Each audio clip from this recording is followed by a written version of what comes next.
Today's topic is gonna get a little spicy. I think it's a topic that everyone has to navigate through, right? And some people it may be harder than others. But the topic for today focuses on people pleasing. Welcome back to my YouTube channel, The Therapy You Didn't Think You Needed. My name is Shan. I'm a licensed mental health therapist and digital creator, creating a space where we can have real in-depth conversations about topics that may come up in the therapy room. Remember, I'm not your official therapist, but you can call me your YouTube therapist. Quick disclaimer, like always, the content that I post on my YouTube channel is for information and educational purposes only. It's not intended to replace mental health care, therapy, diagnosis, or treatment planning. If you are in need of mental health support, please contact your local mental health agency or the hotline for immediate support. Today's topic is going to get a little spicy. I think it's a topic that everyone has to navigate through, right? And some people it may be harder than others. But the topic for today focuses on people pleasing. Why people pleasing is not kindness, it's survival. People pleasing equals survival. Let's jump into this topic. If you found yourself saying yes when you really wanted to say no, or found yourself being quiet to keep the peace, today's video is for you. Most of the time we are in environments where often sacrifice our comfortability to make other people comfortable, right? We believe that we have to say yes in order for people not to reject us or for people not to leave us.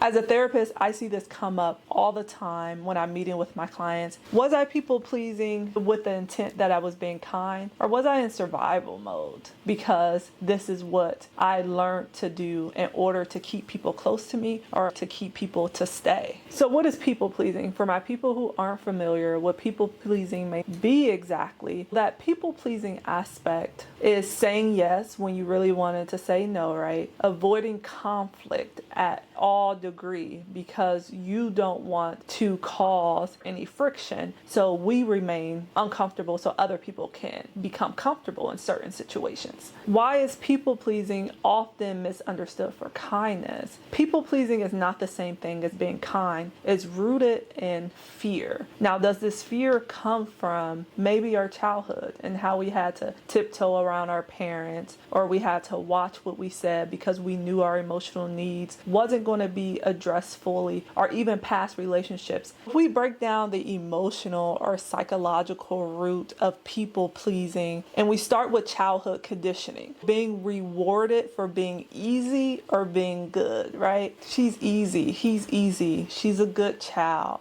he's a good child. That may have felt good in childhood, but you were being rewarded for not speaking up or saying exactly what needed to be said in certain moments. And don't get me wrong, as a child, we don't know how to emotionally or logically distinguish between these two, but most of our behaviors are learned in childhood. So if we continue to go through life with this notion of she's easy to deal with, he's easy to deal with, then eventually we conform to, I'm not going to stir the pot, I want to avoid conflict, I don't know how to handle conflict. We create a life where we remain uncomfortable for other people to be comfortable. Write that down, jot that down somewhere, and let that kind of be your guiding stone for the week. Why do I have to remain uncomfortable for other people to be comfortable? The next emotional or psychological root is that fear of rejection or abandonment. I normally attach that fear of abandonment to our attachment styles. If we say something that may not be comfortable for others, that person will leave us. Are we not in a safe space right now where we feel like we can voice our concerns because of the fear of being rejected from a friend group, from a romantic relationship, or from our parents? Do we keep the peace in order to not be left in these circumstances? The next emotional or psychological root goes back to childhood. I talk about childhood a lot, and you'll get that in a lot of my videos, because a lot of our behaviors and the way we're conditioned are solely based off of our first learned relationships. that cultural or family expectation that don't talk back, you better not talk back, always be polite. Can we unlearn these things and unlearn these behaviors to mesh better with where we are right now in our lives? When it comes to the don't talk back, is it talking back, or is it being able to be in a space in adulthood where you have realized that your needs and your emotions are valid? So now I feel like I can express that. Eliminating the fear that someone may leave or someone may reject us. Quote that I really like, that I think is a relatable quote. Don't ask me who this quote is by, because right now I just got unknown, but you can Google it. When you are raised to believe love is earned through behavior, you'll shape yourself to survive, not to thrive.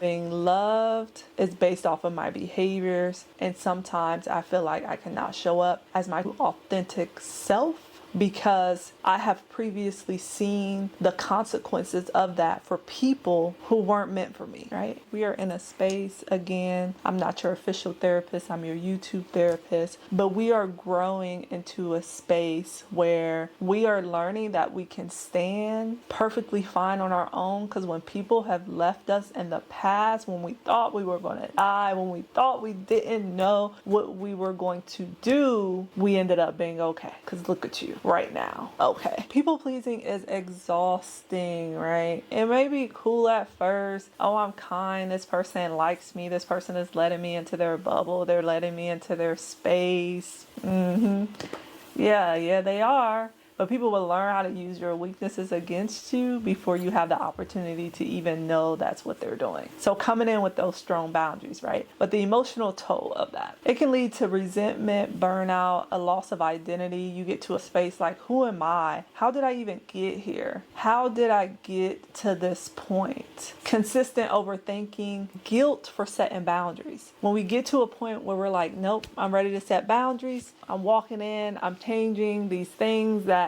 I may have once allowed, because remember, you can change your mind. But when you walk into the space and you're like, I want to set boundaries, I want to set firm boundaries, and then we start to feel guilty about setting those boundaries because the person you're setting them with aren't used to you showing up like that. But does that mean you change your boundaries? That means you don't implement your boundaries? Short answer, no. And the last reason why it's exhausting, you're never truly at peace because you don't show up as your authentic self. How did I even turn into this person? This is not me. Can I get back to my authentic self? You feel seen but not known, liked but not loved. 7 signs that may kind of wake up some things like, maybe I am a people pleaser, maybe I am showing some of these qualities or traits. And the first step is acknowledgement. It's not something that you can just change overnight, but at least acknowledging it. So first, you say yes out of obligation and not desire. Second, you fear people being mad at you. Third, you apologize consistently. Have you ever met somebody, or has somebody ever told you, stop apologizing? Why you keep apologizing? Stop apologizing. What are you apologizing for? Next, you avoid conflict at all cost. Conflict can be good. Conflict can be healthy. Healthy conflict, right? Healthy disagreements. When you guys are able to fight the solution and not each other. You base your worth off of being needed. You feel anxious after setting boundaries.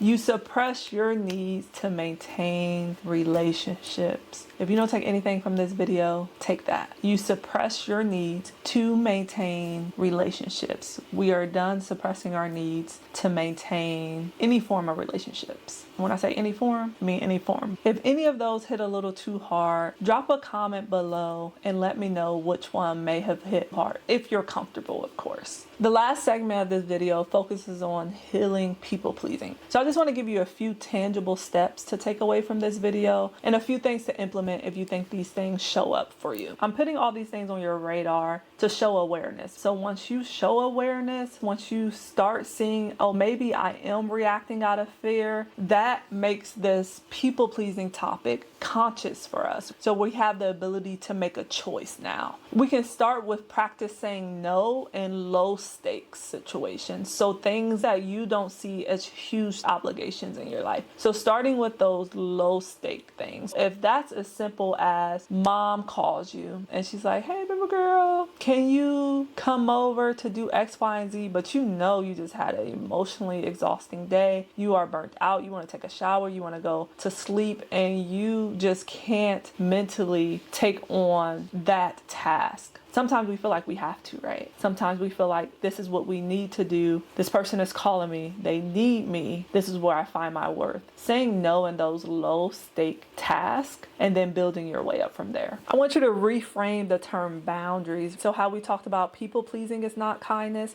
I want you to look at boundaries being kindness to yourself. Boundaries are not selfish. It's a form essentially of self-love. I'm limiting access to myself because no one should have full access to you. And I'm implementing boundaries as a kindness to myself. Let people be disappointed. You're not responsible for fixing that. You're not responsible for fixing other people's feelings and emotions. We are all grown, and I want you to allow other people to grow through growing pains, right? Just like how you need to grow through your own growing pains. It's not being mean, it's just setting boundaries and setting healthy ones. If you want to explore this deeper, I created a digital workbook that focuses specifically on maintaining healthy boundaries. It's full of prompts, strategies, and scripts to begin setting and implementing boundaries in your life. Setting boundaries are not selfish, but helping you to thrive and to get to an area where you're able to maintain healthy and effective relationships. Go ahead and click that link. Check out my other resources that may be valuable to you. If you are a therapist, these resources can also help in the therapy room as you're working with clients. They are a self-help resource as well if you are on a journey towards your own healing or improving your own mental well-being. I'm so glad you can join me on this topic around people pleasing and how that may show up in your life and implementing some real strategies to be able to change. It's not your fault that you learned to people please, but it is your responsibility to unlearn these traits. For your peace, for your joy, for your freedom. I hope you come back and you join in next week for our next topic.